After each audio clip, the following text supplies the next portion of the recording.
네, 안녕하세요. 저는 푸른아시아에서 일하고 있는 구재광이라고 합니다. 네, 저희 오늘 지구의 날 50주년을 맞이해서 뜻깊은 행사에 인천에 내려오게 돼서 영광을 생각하고요. 저희들도 오늘 아침에 서울에서는 기후위기 매일매일 비상행동 뭐 이런 주제로 세종문화회관 앞에서 이게 전에 없었던 이 코로나19 사태 때문에 시민들이 참여하지는 않고 우리 청소년하고 이제 녹색위원회에서 기후 선언하고 이제 그런 행사를 오늘 오전 11시에 마치고 오게 되었습니다. 그래서 지구의 날 50주년을 맞이해서 저희 푸른아시아가 그동안 이제 했던, 혹 지금도 이제 하고 있는 어떤 그런 활동 좀 소개를 해드리고, 그것과 관련돼서 지금 발제문 같은 경우는 이 바이러스와 숲 생태계, 그 다음에 저희들이 이제 기후위기 대응 이제 전 지구적으로 하는 이제 우리 삶을 이제 새롭게 주저하는 문제라고 이제 많이들 받아들여지고 있고 이제 많이 이번에 사태 때문에 훨씬 더 이제 다가온 것 같습니다. 그래서 그런 부분에 대해서 간략하게 좀 말씀을 드려볼까 합니다. 그래서 먼저 코로나 바이러스 얘기를 안 할 수가 없는데요. 여러분들도 이제 언론이나 이런 부분에서 많이 이제 접하신 부분들을 좀 발제문에 좀 소개를 했습니다. 그래서 바이러스가 이제 20세기, 21세기 이제 아주 정기적으로 가장 많이 발생하고 있다고 하는데 또 앞으로도 계속 발생될 것이고, 그럼 이런 것의 어떤 원인은 뭘지 그런 것에 대해서 한번 생각을 같이 해봤으면 좋겠다, 그런 게 하나 있고요. 두 번째로는 이 숲과 그다음에 이런 생태계라는 것과 그다음에 인간이 이제 만나가는 과정에서 이 숲이라는 생태계가 인간의 인위적인 어떤 개발에 의한 생태계 파괴 이런 것들로 인해서 숲이라는 닫힌 생태계와 인류가 만났을 때 어떤 일들이 벌어졌는지 그런 부분에 대해서 좀 한번 말씀드려볼까 합니다. 그 다음에 마지막으로는 저희들이 이제 현장에서 매일매일 이렇게 기후위기 대응하고 그 다음에 그런 활동들을 하는 활동가로서 이런 어떤 기후위기라든가 지금에 닥치고 있는 이런 전염병의 청벌 이런 문제와 관련해서 우리들이 어떤 어프로치를 좀 가져가야 될지에 대해서 좀 간략하게나마 뭐 답은 아닙니다만 여러분들과 좀 나눠보고 싶어서 사례를 하나 좀 소개해 드릴까 생각 중입니다. 그래서 저희 푸른아시아는 우리 인천시와도 이제 가장 먼저 인천에 이제 그 당시 이제 인천환경 원탁회의라는 이제 환경 활동을 하시는 우리 인천의 시민사회와 함께 2008년부터 지금까지 이제 올해 몽골의 인천 희망의 숲 조성하는 사업들을 이제 올해까지 이제 마무리하는 이제 굉장히 긴 시간 동안 12년, 13년 동안 이제 협력해서 진행해 오고 있습니다. 그래서 처음에는 민민이 협력하다가 인천시와 또 이제 인천시의 다양한 시민단체들과 함께 그렇게 활동해 오면서 인천 희망의 숲이 이제 저희들 이제 몽골의 수도에서 이제 서쪽으로 한 200km에서 230km 떨어진 곳에 있는데 그곳에서 이제 인천 시민사회와 함께 이런 숲 조성도 하고 현지 지역 주민들과 지역 주민들의 어떤 자립 그 다음에 역량을 이제 돋우는 일들을 같이 하면서 저희들이 경험했던 바들을 좀 생태계와 관련해서 좀 말씀드리고 싶습니다. 사실은 황무지 같은 땅에 저희들이 주민들과 함께 나무를 심고 또 이제 그런 활동을 한다고 했을 때 상당히 좀 커다란 한반도 지금 한반도에 한 7배나 되는 몽골 땅에서 이제 그런 활동을 한다고 했을 때 그런 게 과연 어떤 의미가 있겠느냐 이런 얘기들도 많이 들었습니다. 그러나 저희들이 그런 숲조성 활동을 하면서 가져온 변화는 어떤 자연적으로는 메마른 땅에 있는 데서 나무를 가꾸고 하다 보면 굉장히 부산물적인 효과들이 나타납니다. 저희들이 숲을 가꾸고 주민들과 함께 하는 것들이 목적이지만 그 이외에 생태가 복원된 그 땅에서 이전에는 없었던 생물들이 같이 돌아오게 되는 것들을 저희들이 경험을 하게 됐습니다. 그래서 물이 흐르다 보니까 그리고 물을 파서 식물들을 키우다 보니까 전에 없었던, 여러분도 상상하기 힘드실 텐데 몽골이라는 그런 사막화된 땅에도 물이 있으니 개구리도 돌아오고, 그 다음에 고슴도치, 그 다음에 새들은 말할 것도 없고요. 이제 그런 하다못해 이제 독사도 돌아오고 이제 그런 경험들을 많이 했습니다. 그래서 그런 숲이 살아나고 그렇게 됐을 때 우리 생명들이 이제 같이 돌아오는 것을 저희들도 느끼고, 그러면서 시간이 좀 많이 걸리는 활동이긴 하지만 저희들이 하루하루 이렇게 지구의 이제 가장 취약한 부분들에서 같이 활동을 하다 보면 이런 변화들이 일어나는 것을 좀 체험을 한 바 있습니다. 근데 지금에 있는 이 바이러스들은 전체적으로 여러분들도 잘 아시다시피 바이러스 종류가 굉장히 많고, 사스에서부터 댕기, 지카, 니파 바이러스까지 전체적으로 어떤 동물과 그 다음에 동물, 숲이라는 생태계에서 기원해서 여러분들 잘 아시다시피 에이즈 같은 경우도 유인원에서 발현됐다고 저희들이 알고 있지 않습니까? 이런 것들이 인간에 의한 숲의 파괴를 통해서 인류와 만나지 않았어야 될 만남들을 이제 하게 되는 거죠. 그 대부분은 개발에 의한 생태계 파괴 때문에 각각의 생태계로서 서로 보존하고 자연스럽게 선순화되는 구조가 있었어야 되는데 그게 파괴됨으로써 인류한테 아주 큰 영향을 가져오게 됩니다. 그래서 지금의 코비드 바이러스, 19 바이러스도 동물에 의한 감염이라고 지금 얘기를 되고 있는데, 그 안에 있는 숲이라는 어떤 닫힌 생태계 안에서는 어떤 바이러스들이 있다고 해서 그게 큰 문제가 되지는 않습니다. 그러나 여러분들도 언론을 통해서 많이 접하셨겠지만 인간이 사라진 도시라든가 우리 마을에 이번 코로나 사태를 통해 가지고 동물들이 이렇게 내려오고 그 자리를 막 차지하는 사진들도 많이 보셨을 텐데요. 동물과 숲이 차지하는 공간을 인간의 개발에 의한 욕망 때문에 그걸 파괴해서 들어갔을 때 동물들이 갈 곳이 없고 이런 생태를 구성하는 우리 소중한 생태들이 갈 곳이 없어서 인간하고 어쩔 수 없이 접촉할 수밖에 없는 상황. 그 이외에 뭐 여러 가지 요인이 있겠습니다만 일단 그런 것들로 인해서 이런 바이러스와 저희들도 이제 그런 어떤 바이러스가 가져오는 구조적인 조건 하에서 이렇게 토론회를 하고 있다고 생각이 듭니다. 그런 부분에 대해서 좀 말씀을 드립니다. 그리고 그래서 그렇다면은 이 부분에서 이제 해결책 같은 부분들은 결국은 원점으로 돌아가서 자연과 인간이 공존할 수 있도록 숲이라는 같은 생태계와 혹은 우리를 둘러싸고 있는 바다, 모든 자연 생태계에서 그들이 그냥 자연적인 질서를 가질 수 있도록 인간이 그 자연의 일부로서 좀 역할을 해야 되는 거 아닌가 이런 생각을 하게 됩니다.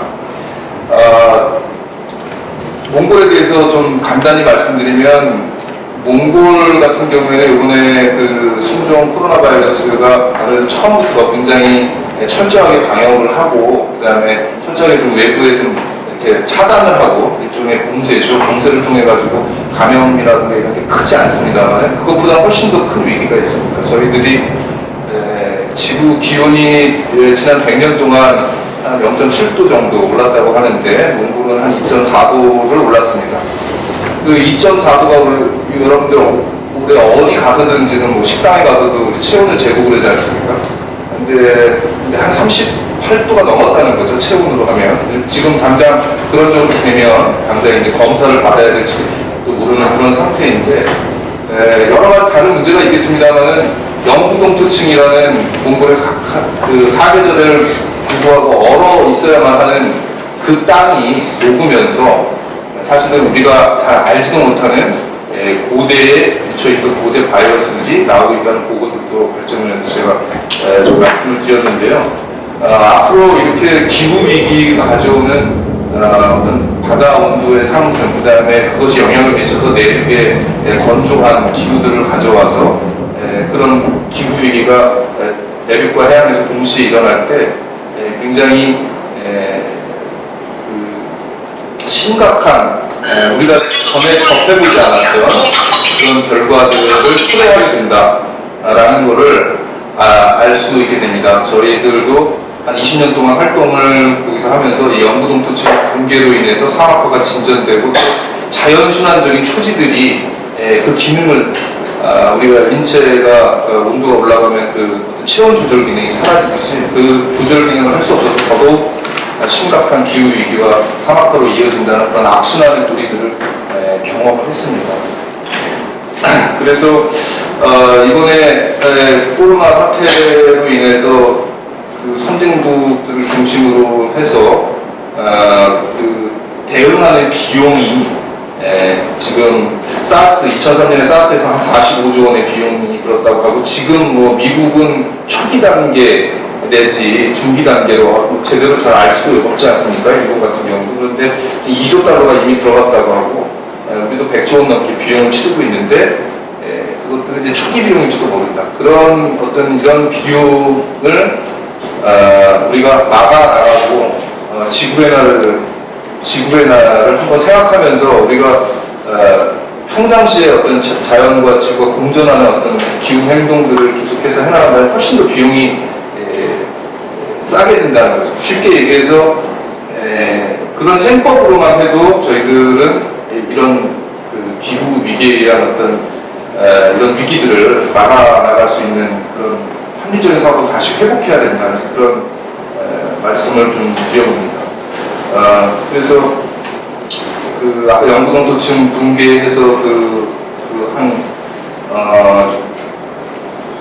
한 200년 전, 한 300년 전에 탄저균에 감염됐던 술록이 드러나서 그 술록에 의해서 러시아의 그 술록 고기를 먹은 사람들이 탄저균에 감염이 됐다는 보고.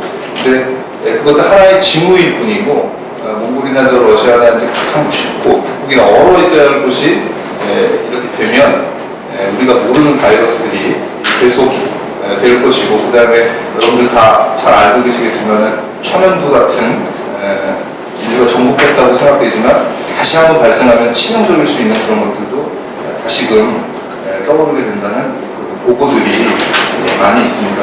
그리고 그래서 이런 원인이나 이런 부분에 대해서 우리가 그 유엔에서 작년 그다음에 2018년, 2019년에서 굉장히 그 UNFCCC 기후변화협약을 해서 이제 세계가 객관적으로 좀 합의할 수 있는 기후 위기를 어떤 증거들을 제공하는 그 UNFCCC에서 세 가지 중요한 보고서를 냅니다. 그래서 여기 우리 지구 오늘 1.5도씨 포럼 기후위기 비상선언 발전문에도 다른 분들이 많이 소개해 놓으셨는데, 첫 번째가 1.5도 특별 보고서. 파리 협약일 때 2도씨 목표로서는 우리 지구의 인류의 대멸종기가 굉장히 앞당겨질 수 있고 우리가 어느 그 선을 넘어갈 것이다 라는 것 때문에 1.5도씨로 이렇게 더더욱 기후운동을 촉구하는 그런 1.5도 특별보고서가 나왔고요. 두 번째가 기후변화와 토지에 관한 보고서, 그 다음에 세 번째가 해양과 빈곤에 관한 보고서, 이렇게 IPCC 3대 특별보고서가 나와서 국제사회에서 나왔습니다. 그래서 그 부분들을 저희 단체에서 이제 같이 공부를 하면서 느꼈던 것은, 저희들이 달리 딛고 있는 땅에서 나무를 심고 그다음에 자연 생태계를 이렇게 회복해 나가는 활동이 단지 그게 어떤 국지적인 어떤 환경이 황폐한 것을 역전하는 것이 아니라 굉장히 중요한 IPCC 보고서, 기후변화의 토지 보고서를 보면은 지금 온실가스의 주범인 이산화탄소, 이 탄소를 저장하는 능력, 땅에 저장하는 능력이 굉장히 크기 때문에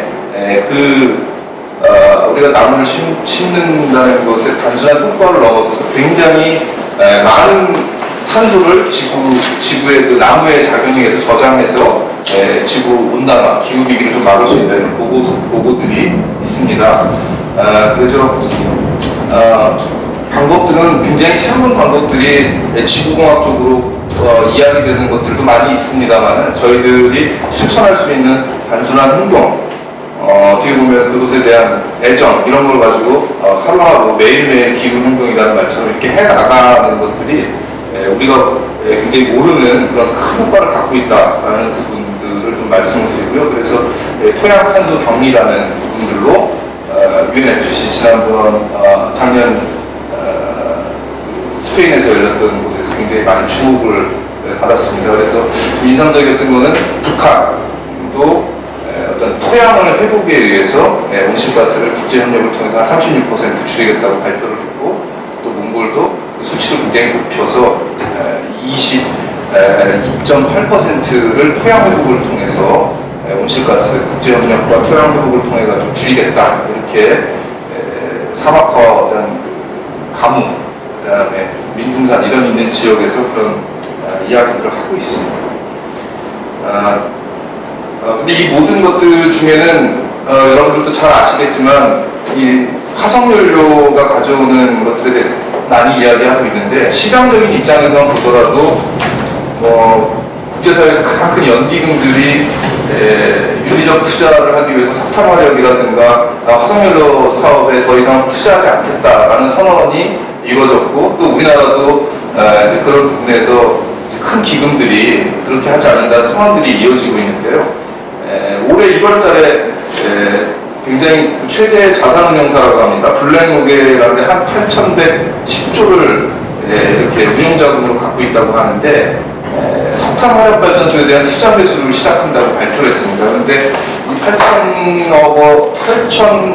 8천조 원에 해당하는 25%의 수익이 그 블랙록에서는 25%가 석탄 화력발전소에서 지금 현재 나오고 있다고 해요. 그러나 그 25%의 투자금들을 회수하겠다.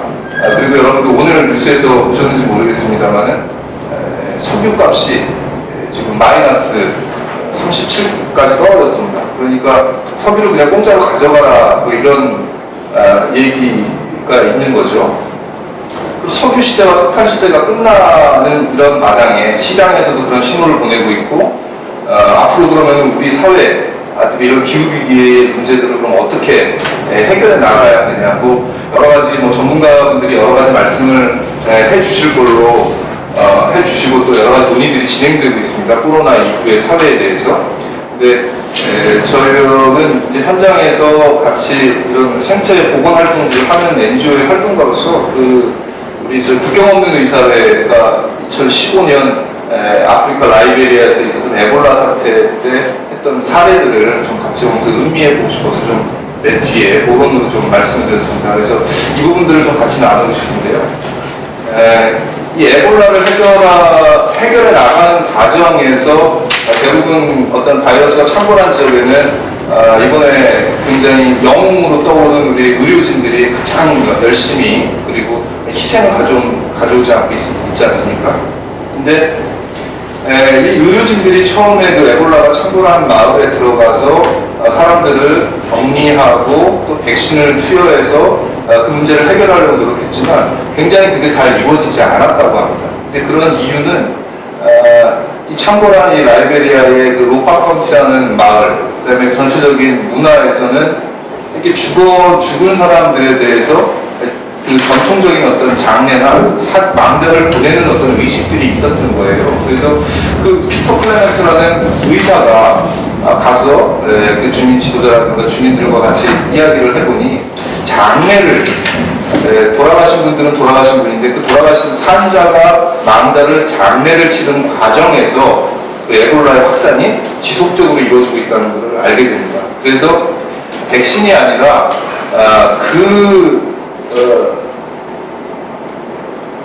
에볼라에 감염돼서 죽은 어떤 시신의 시신을 이제 제대로 다루는 그런 문화적인 부분들을 어떻게 해서든지 설득해서 그런 것들을 좀 어떻게 보면은 좀 못하게 하도록 설득을 하고 또 새로운 장례 문화 아니면은 이제 전문 장례인들을 좀 이렇게 데려와서 좀 안전하게 이렇게 하는 방향을 진행을 했다는 거죠. 그래서 저희들도 코로나 이제 백신이 나오면 좀 괜찮지 않겠냐. 그래서 사회적 거리두기도 약간 좀 사람들의 마음에도 좀 방심이 일어나고 있기도 한데 그래서 그 국경없는 의사회 의사 현장 NGO 활동가인 그 의사 선생님께서 주민들과 같이 앉아서 그 문제에 대해서 토론을 하고 그 문제에 대해서 설득을 시키는 작업들을 합니다.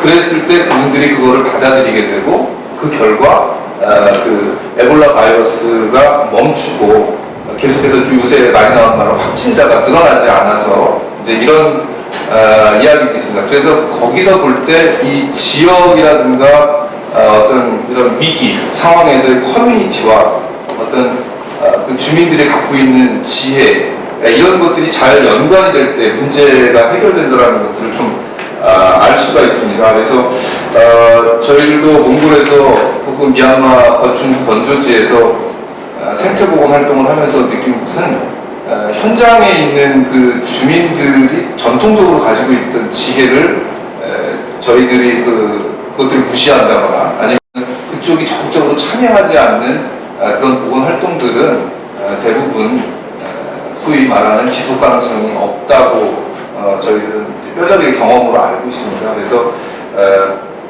이런 바이러스 문제, 기후위기의 문제에 있어서도 정확히 그 커뮤니티와 그 밑으로부터의 활동들 이런 것들이 굉장히 앞으로 중요해질 것이다. 그 다음에 마지막으로 좀 말씀드리면 코로나 바이러스 이후에 굉장히 전 세계에서 이야기되고 있는 그 새로운 사회로의 전환을 위해서 녹색 산업에 투자해야 된다는 그린뉴딜 열풍이 있고 이번에 우리 21대 총선에서도 그때 그런 것들을 공약 삼아서 의회에 들어간 시민사회 출신의 운동가들도 있는 것으로 제가 알고 있습니다. 그러나 이제 그런 것들이 위에서부터 이렇게 주어져서 어떤 산업적 구조 혹은 뭐 이윤의 구조 새로운 어떤 산업으로 가기 위한 이런 부분이 아니라 지구의 날 50주년을 맞았을 때 커뮤니티와 밑에서부터의 활동 이런 것들로 의식 전환 그 다음에 시민교육 그 다음에 시민 스스로 매일매일 기후행동에 나서고 그것들이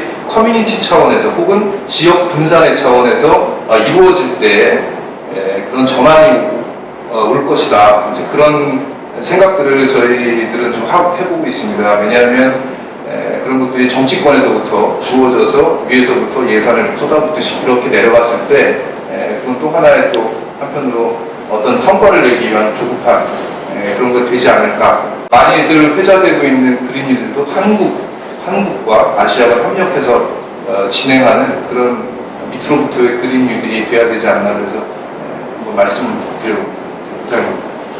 그러면 토론해 주실 분 포함해서 자리를 한번 다 이동해 주시기 바랍니다. 총 4분의 발제가 토론이 진행될 텐데요. 요지 중심으로 준비하신 자료라든가 아니면 갖고 계신 생각을 요지 중심으로 한 4분 정도 약축해 주시면 감사하겠습니다. 그 전에 저희가 총 5개의 주제 포럼을 진행하는데 지금 진행되고 있는 교육이야 생태 포럼은 다들 환경연대와 인천독서연합 공동 기획 진행하고 있다는 말씀 드립니다. 네, 지구의 날이 아까 모두의 50주년을 맞는다고 말씀드렸는데 예전에 미국에서 커다란 해양 사고가 있었던가 봅니다. 그 오염 기름 유출로 해서 환경에 대한 경각심이 잃었고 그걸 기화로 지구 생태의 보호 차원에서 지구의 날이 시작되는 게 50년에 이르렀습니다. 지금 그 50년 뒤에 발제자께서 바이러스 문제까지 사막화 토론해 주셨고 그런 것들이 우리가 앞으로 무엇을 해야 하는가라고 고민을 안겨주고요. 말미에 아마 주제 메시지는 코로나19 이후를 상상하고 다른 시대, 다른 시간을 준비해야 할 때다라는 말씀을 정리할 수 있을 것 같습니다.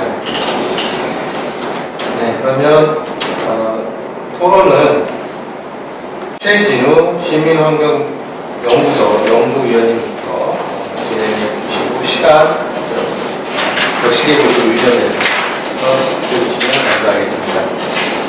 네, 박수로 청해주도록 하겠습니다. 네, 발제 잘 들었고요.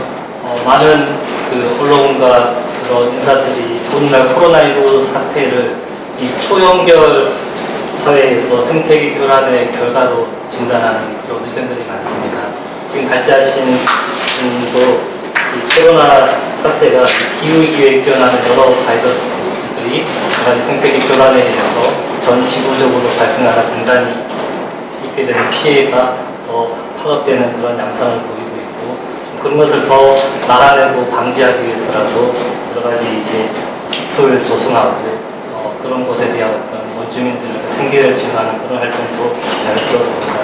저는 이제 이번 토론에서 우리가 흔히 이제 코로나 전국에서 많이 힘겹게 살아가고 이런 지구 환경과 기후 위기에 대한 아주 극명한 결과를 보고 있기 때문에 우리 인간이 받는 피해를 직면하는 거를 좀 떠나서 실제 자연 생태계에 살고 있는 생물들은 어떠한 상황이 놓여 있는지를 한번 살펴보고 그들은 이 과정에서 어떠한 그런 사태를 앞으로 이겨내야 될 것이며 우리가 어떤 도움을 줘야 될 것인가를 한번 좀 따져보는 계기를 가지고 싶습니다. 우리가 흔히 이제 기후 위기 또는 이제 기후 변화 또는 어떤 지구 온난화에 따른 어떤 생물의 아주 힘든 실정을 파악할 때 아주 상징해야 하는 어떤 사진과 스토리가 있습니다. 흔히 우리가 몇 년 전에 다큐를 봤던 북극곰의 어떤 눈물, 여러 가지 북극의 얼음 빙하가 녹으면서 살아가는 서식지가 줄고 이 먹이도 사라지고 어디서 살아야 될지 모르는 그런 부분들이죠. 또 한편으로 얘기하면 최근에 호주 산불로 인해서 수억 마리의 캥거루와 여러 가지 코알라 야생 생물이 죽어갔다라는 걸 보면서 되게 안타까워하고 아쉬워하기도 합니다.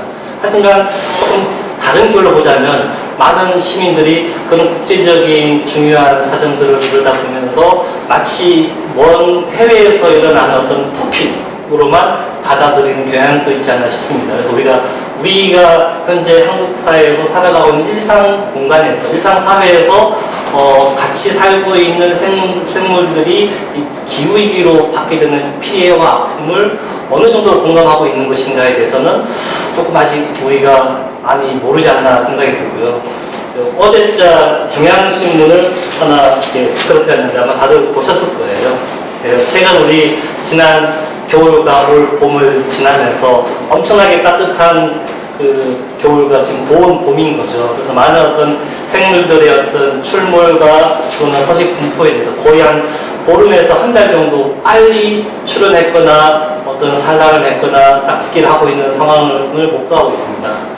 그래서 내년보다 한 달 일찍 개구리가 알을 낳았네, 북구비가 나왔네, 또는 새들이 번식을 하고 있네, 또는 한 달 일찍 매화꽃이 폈고 3월달부터 벚꽃이 찬란하고 많은 봄꽃이 화려하는 이 시기에서 물론 이제 지구 환경의 변보와 또 많은 생물들이 막 어지럽게 펼쳐지는 모습을 보고 걱정도 하는 분도 있고 또는 이제 마치 뭔가 두려워하시는 분도 있지만 여전히 많은 사람들은 그저 그런가 보다 또는 이제 여러 가지 기후 변화로 인해서 그런 생물들의 삶이 바뀌는 것 같다. 또는 어떤 분들은 이렇게 한참에 봄꽃이 점진적인 변화가 아니라 한꺼번에 막 이제 온갖 흰색, 노란색, 푸른색이 다 펼쳐지는 그런 상황을 보고 좀 즐거운 그런 새로운 어떤 게 재미의 요소로 받아들이는 분도 있을 거라 생각이 듭니다. 그래서 과연 우리 일상에서 벌어지는 이 식물과 이 동물들의 어떤 삶이 변하는 것이 마냥 우리랑 상관없는 것인 건가, 마냥 좋은 건가,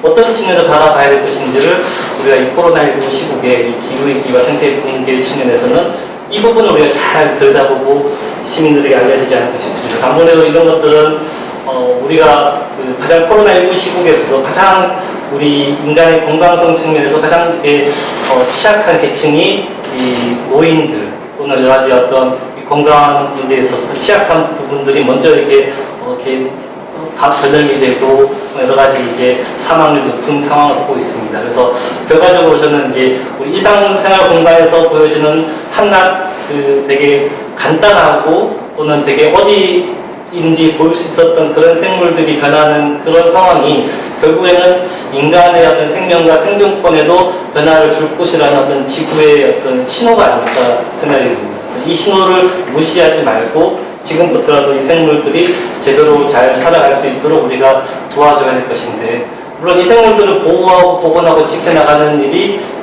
결코 기후위기를 멈추거나 되돌릴 수 있는 방법은 아닐 것입니다. 결과적으로 이 생물들이 어떤 생물 계절이 바뀌고 서식지가 줄어들고 유전적인 다양성이 줄고 점점 사라져가는 것은 기후위기와 생태 붕괴의 결과인 거죠.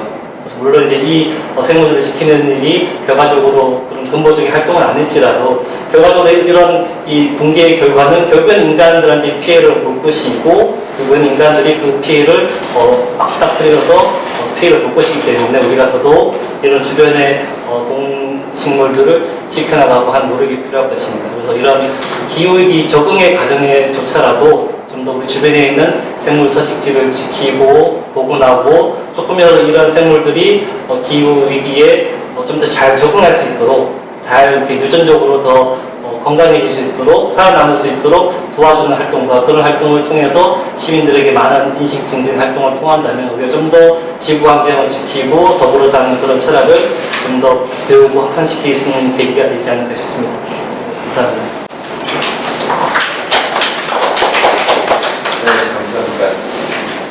지구의 코로나의 역설이라는 말을 자주 쓰고 듣는데요.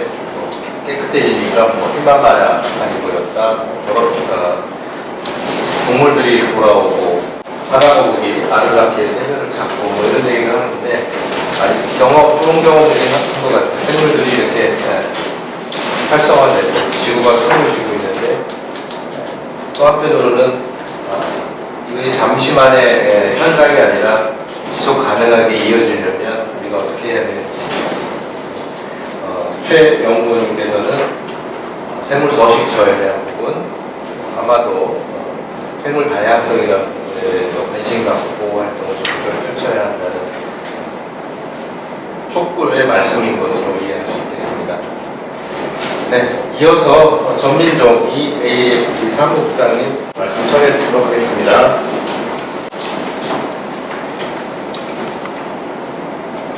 안녕하세요. EAFP 전민종입니다. 저희 EAFP는 알래스카에서부터 저 호주 뉴질랜드까지 철새 이동 근무 파트너십 그래서 37개의 파트너들과 협력해서 하는 사업입니다.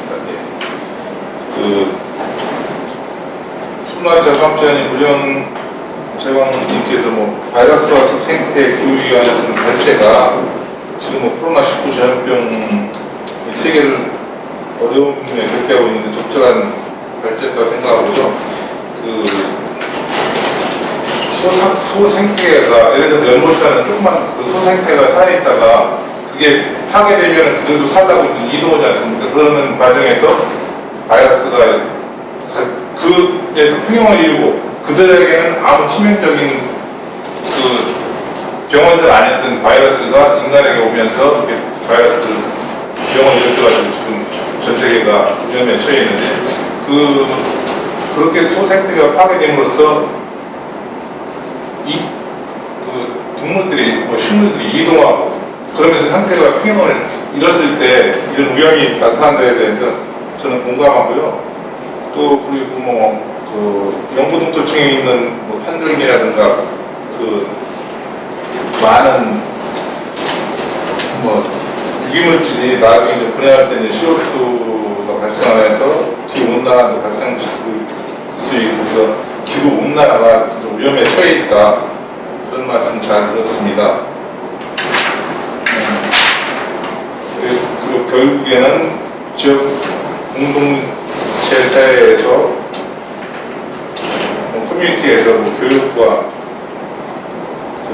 의식전환을 통해서 우리가 이 위험을 극복해나가자 이렇게 말씀하셨는데요. 저도 이렇게 생태계 같은 것도 결국 사람인 것 같습니다. 제가 모든 게 교육이라고 생각하면 교육 부서가서 말씀을 드려야 될 것 같지만 사람이 태어나서 오염을 시키고 그러는데 그게 이제 동물도 오염을 시키겠죠. 동물도 오염을 시키는데 사람은 욕심이 있어가지고 과하게 하는 거죠. 과하게 먹을 만큼만 먹는 게 아니라 더 많은 것을 먹고 옷을 입어도 한 벌 가지고 입을 수 있는데 20벌 가지고 입고 이러다 보니까 그 에너지의 흐름이 저 생산자인 식물에서부터 최상위 포식자까지 갈 때 어느 부분이 과하게 씀으로써 이 지구가 이 생태가가 위험에 빠지지 않나 그렇게 생각합니다. 개인적으로는. 아까 최진호 시민안전연구원님께서 말씀하셨는데 온난화가 되면서 빙하가 높잖아요. 북극 말씀하셨는데 저도 이제 북극곰이 온난화가 돼가지고 위기에 처했다. 그래서 위기가 없어서 그런가 그렇게 생각했는데 북극곰은 얼음 위에서 이제 바닷속에 다니는 바다 표범이라든가 물개를 잡아먹고 사는데 그것들이 포유류라 바닷속에서 수영을 하다 생활을 하다가 숨을 쉬려고 숨구멍으로 올라오는 그 순간을 가서 낚아채가지고 잡아먹어야 살아야 되거든요. 아무리 먹이가 많아도 얼음이라는 매개체가 없으면 북극은 살 수가 없는 거예요. 그런 우리가 생각하지 못했던 그런 것들이 생태가 파괴됨으로써 한 종이 멸종되고 이제 물기에 차 있는데요. 지구 온난화가 옴으로써 사람들이 많이 과소비하고 이렇게 욕심을 내므로써 지구 온난화가 되고 CO2 발생이 많아져가지고 결국에는 제 생각에는 저쪽 아프리카 쪽 그러니까 적도 부분에서부터 온도가 이제 상승돼가지고 거기에서 동식물이 살 수가 없어가지고 위쪽 올라온단 말이에요. 두기도 쪽. 그러면 저희 한 같은 경우에는 이제 온대 기후가 사계절이 뚜렷하다고 했는데 지금은 아열대성 기후로 해가지고 제주도에서 감귤을 심고 이렇게 했는데 지금 전남 이쪽까지 올라오고 그 동해바다에서 오징어가 지금 서해안에 자꾸 상태가 파괴돼가지고 대복종이 침입해서 오는 거거든요. 그러면 아까 서두에서 바이러스 말씀하셨듯이 그 어종만 오는 게 아니라 거기에 따라서 먹이도 오고 병원도 오고 모든 게 다 오는 거예요. 그러면 그 생태가 평형이로 평화롭게 살았을 때는 상관없지만 먹이가 예를 들어서 저 열대지방에서 자라던 새바 철새들이 널려와가지고 옛날에는 한국에 똥을 쌌어. 그러면 그 열대작물이 안 자랐어요. 추워가지고. 근데 지금 자랄 수가 있단 말이에요. 그럼 그 식물이 자라서 어떤 식물이 자라고 있을 거예요. 그러면 그 자라가지고 있으면 그 식물만 오는 게 아니라 그 식물에 따라서 그 먹고 사는 곤충들도 올 수 있고 그러다 보면 그 병균도 같이 온다는 거죠. 그래서 생태가 파괴되면 우리가 모든 걸 알고 있다고 생각하지만 알 수가 없다는 거죠. 미래를. 지구 온난화가 돼가지고 지구 질서가 어지럽혀지는 거죠. 한마디로. 조금만 공사를 해가지고 무슨 생태가 파괴되고 그런 거는 되돌릴 수 있지만 지구 온난화에 따라서 지구적으로 파괴되는 생태계는 제 생각에는 돌이킬 수가 없다고 생각합니다. 그래서 저는 가장 중요한 게 사람이다. 사람이 욕심을 버리고 절약하고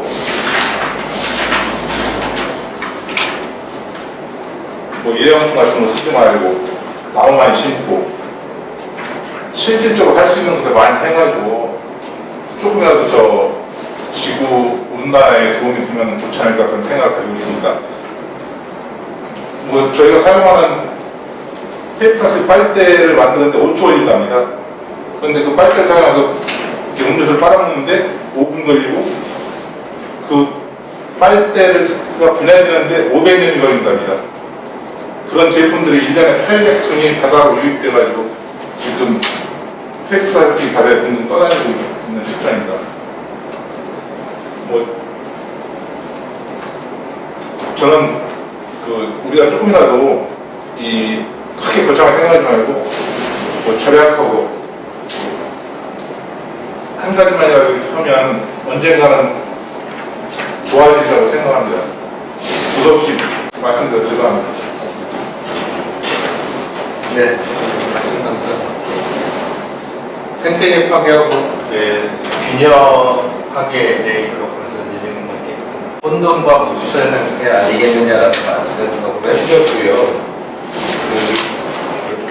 흔히 말하는 경쟁적 소비, 무절제한 소비, 또 혹자는 중독된 소비라고도 표현을 하더라고요. 양적인 측면에서 우리가 삶을 살고 있지 않느냐. 이제는 좀 절제하거나 절약하는 삶, 질을 좀 추구하는 삶을 살아야 하는 거 아니냐는 메시지를 주신 것 같습니다. 네, 감사합니다. 이어서 박정훈 인천 녹색연합 황해물범 시민사업단장님께 말씀 청하겠습니다. 안녕하세요. 저는 박정훈이라고 합니다. 현재 백령도를 중심으로 한 전박의 물범 보호 활동을 하고 있는데요. 어제 오늘 사이 신문에서 서울대공원에서 전박의 물범이 새로 태어났다라는 보도가 굉장히 많은 사람들이 관심을 끌고 있는 걸 봤습니다. 실제 야생에서의 전박의 물범이 백령도에 한 300마리 이상이 지금 찾아오고 있는 게 우리나라에 있는 곳이죠. 그래서 오늘 저는 여러분들하고 기후변화에 의한 이 황해 지역에 전박의 물범이 어떤 영향을 받고 있고, 그 전박의 물범을 보호하기 위해서 어떤 역할들을 해야 될까, 이런 내용 중심으로 짧게 말씀을 드려보겠습니다. 앞서 말씀하셨던 것처럼 기후변화에 의한 이 지구온난화 문제들을 포함해서 굉장히 많은 변화들이 일어나고 있고, 이로 인해서 사람들의 삶의 터전뿐만이 아니라 야생동물의 생태계에도 굉장히 영향이 나타나고 있다는 말씀을 쭉 해주셨습니다. 실제 백령도에 찾아오고 있는 전박의 물범의 경우도 번식의 형태가 빙하 얼음에서 새끼를 낳고 새끼를 키우고, 그리고 그 어린 물범들이 이제 백령도나 이런 다른 서식 지역에서 이런 활동들을 하면서 살아가는 사이클을 갖고 있는데요. 우리나라의 백령도와 가로림마 등에 서식하고 있는 전박의 물범은 11월에서 12월에 중국의 바레만 쪽으로 이동해서 전 지역에 퍼져 있다가 1월에서 2월 정도에 번식기에는 얼음이 어는 지역으로 모입니다. 거기에서 새끼를 낳고 어린 물범들을 키운 다음에 3월에서 5월 시기에 이 해빙기에 좀 집중 모이는 지역에서 모여 있다가 우리나라에 한 6월에서 10월 정도에 내려와서 이제 생활을 하고 다시 반복되는 이런 생태적인 특징을 가지고 있는데요. 특히 이제 주요 서식지로, 주요 번식지로 알려져 있는 중국이랑 만의 경우 같은 경우는 얼음 지역과 결빙 기간이 전박의 물범의 번식 지역과 번식 기간과 일치하는 것으로 이렇게 나타나 있습니다. 그러다 보니까 이 다레만 지역의 결빙과 관련된 것은 굉장히 중요한 전박의 물범의 서식에 영향을 끼치는데요. 한 겨울 4개월 동안에 이 전박의 물범들이 얼음 위에서 휴식을 하는 그러다 보니까 그것이 유지되는 것이 굉장히 중요하다고 봅니다. 그러나 최근에 기후변화나 또 이런 이제 항해를 위한 어떤 선박 등에 의해서 얼음들이 이렇게 조각이 나고 또 각종 오염이나 훼손 등에 의해서 이 물범의 번식 지역에 영향을 끼치다 보니까 전체적으로 물범 개체수에도 영향을 가져오지 않는가, 이런 이제 생각들을 하고 그런 염려들을 하고 있는데요. 국립수산과학원이 지난 12월에 편의 수산 분야 기후변화 기후평가 백서라는 백서에 따르면 서해 지역의 해변 수온이 지난 100년을 기준으로 봤을 때 연평균 1.27도씨가 상승했다고 합니다. 이는 전 세계 해변 수온의 평균 상승률의 2배 정도 높게 우리나라 서해를 비롯한 상위권역에서 지금 나타나고 있는 거예요. 그러다 보니까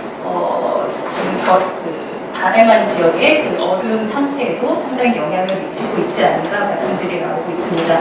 실제 제가 지난 1월에 중국 대련에서 열렸던 그 항해 방역 생태계 보전 사업 네트워크 워크숍에 참여를 한 적이 있는데 중국 측에서 그 전반국 보호 활동을 하고 있는 단체에서 1월 초에 해양 모니터링을 진행했다고 합니다. 해양 모니터링을 진행한 결과 바다 얼음이 전체적으로 줄면서 임신한 전박이 물범들이 그 근해에서 출산할 가능성이 높다라고 하면서 굉장히 염려를 하는 것을 드러나 있습니다. 그러니까 올해 전반적으로 기후변화 영향이 크다 보니까 그 전박이 물범들의 번식 지역에 혼란이 예상된다라고 하는 이런 얘기를 듣고 왔습니다. 이러한 변화는 그 번식지에서만의 문제가 아니라 서식지인 백령도에서도 지금 감지가 되고 있는데요. 최근 몇 년 사이에 백령도 지역에 전박이 물범의 그 봄철 도래 시기가 좀 빨라지고 있는 것으로 보입니다.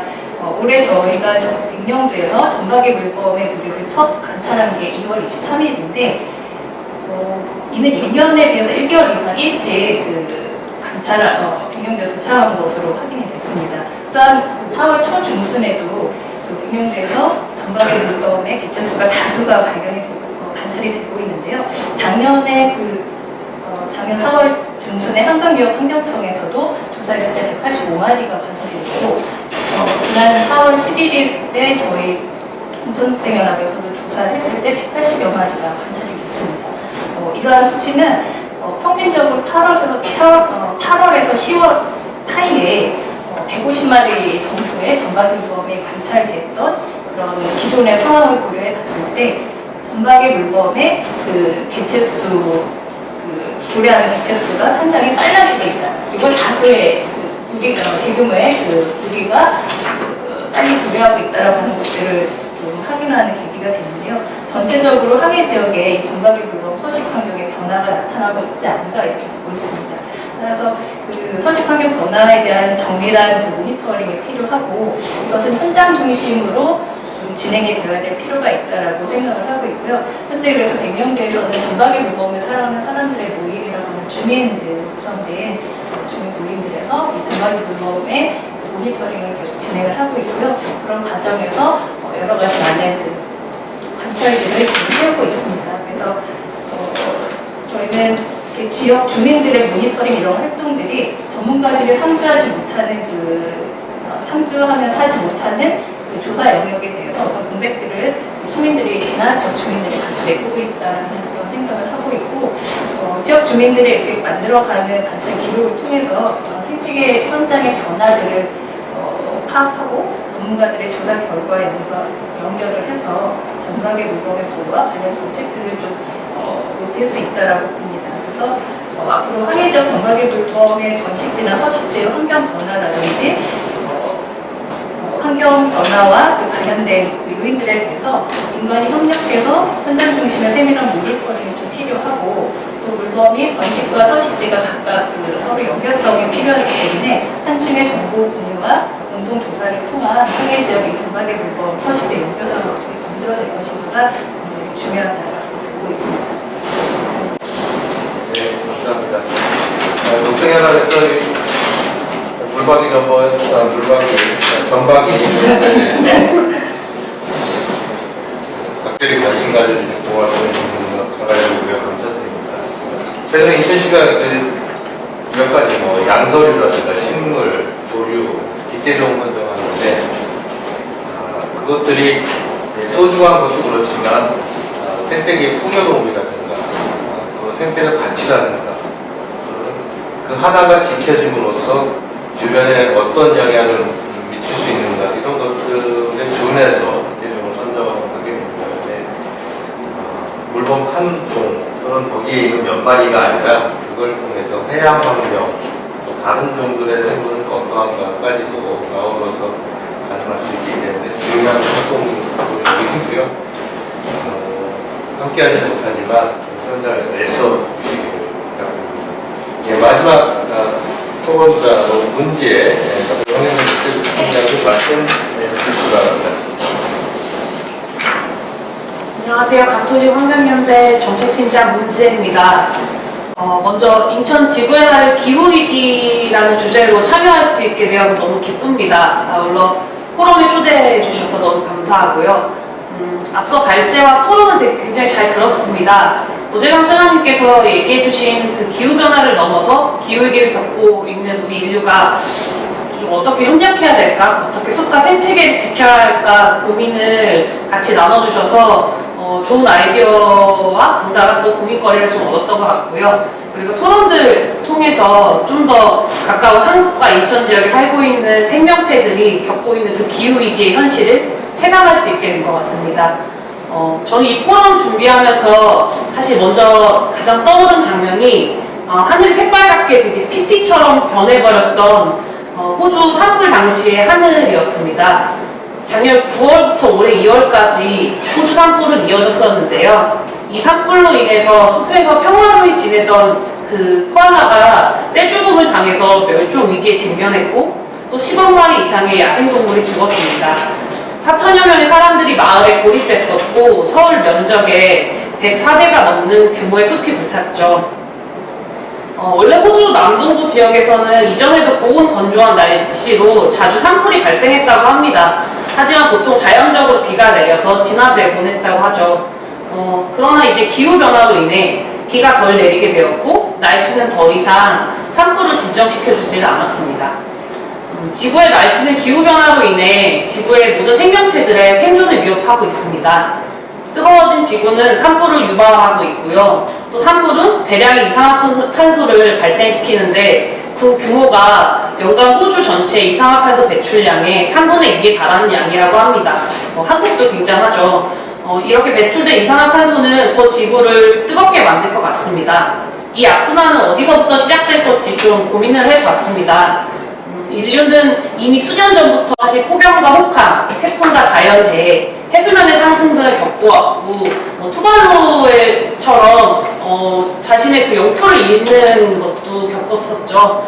하지만 이런 변화에 인류는 쉽게 익숙해지고 자기 일이 아닌 양 굉장히 과소평가해왔던 것 같습니다. 인류는 계속적으로 석탄 산업을 멈추지 않고 끊임없이 발전시켰고 기후변화를 어느 사람은 음모론이라고 치부하기도 했습니다.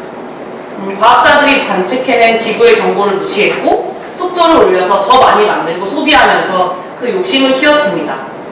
저는 고기를 먹지 않는 비거니즘 실천하고 있는데요. 사실 공장식 축산업으로 소, 닭, 돼지들이 성장 촉진제를 맞고 생명체가 아닌 그 랩에 쌓인 고기로 마트에 진열되는 걸 보면 굉장히 마음이 아프기도 하고 죄책감이 들기도 합니다. 또 과학기술의 기적이라 불리며 탄생한 플라스틱은 사람들에게 쉽게 쓰이고 버려져서 생명체 뱃속에 쌓여서 어떤 존재를 죽음에 이르게 해서 하고 있습니다. 이처럼 인류가 발전시킨 산업은 지구를 더 뜨겁게 만들고 있고 기후변화는 이제 전염병으로 꺼지지 않는 산불로 인류의 생태계를 더 한 발 더 가까이 위협하고 있는 것 같습니다.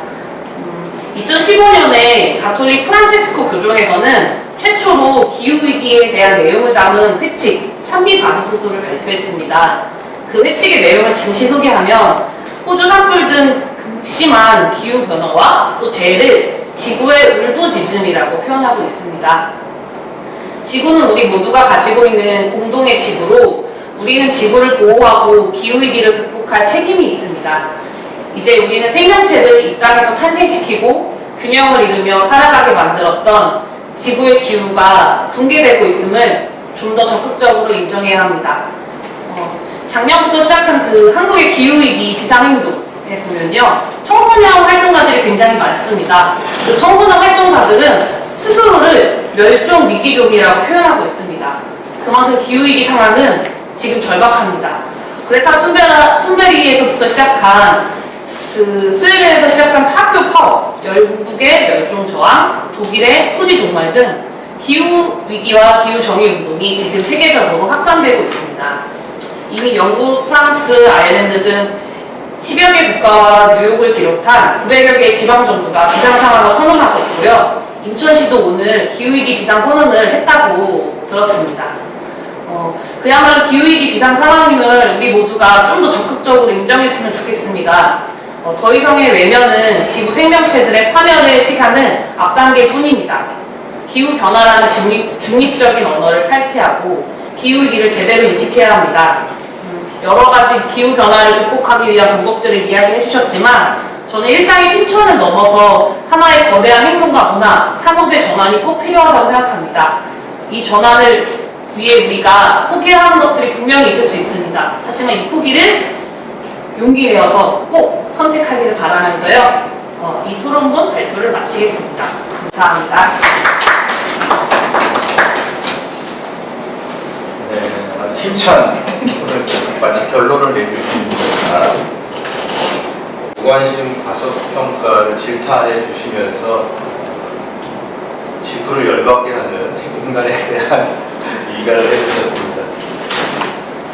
네, 이렇게 해서 마지막 후보자 말씀까지 들었는데요. 시간이 예상했던 시간에 얼추 비슷하게 맞긴 했습니다. 그런데 혹시 예정이 없었지만 혹시 또 앞에 계신 네 분 중에 의견이나 질문 있으신가요? 프랑스 교황의 와닿는 가슴 깊이 공명을 일으키는 말씀으로 이 자리를 마무리하려고 합니다. 최근에 이런 말씀을 하셨다고 합니다.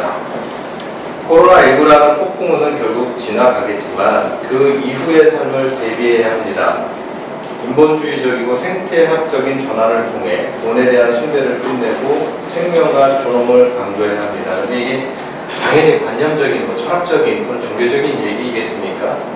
그래서 나는, 너희는, 우리는 뭘 할 거냐라는 무거운 직구를 알리는 말씀이시겠지요. 네. 채식, 육식 이런 말씀처럼 또 사무국장님께서 개인적인 녹색생활 실천 폐기물 안 만드는 것부터도 그렇군요. 네, 이미 다 우리는 노력하고 있다, 알고 있다고 하지만 모르는 부분, 미진한 부분이 있을 겁니다. 그래서 서로 연대하고 협력하면서 그런 부분, 인간 공동의 이 지구를 지키고 지속하기 위해서 연대를 더 다져나가는 우리가 되길 바랍니다. 네, 1시간여 애써주셨습니다. 감사합니다.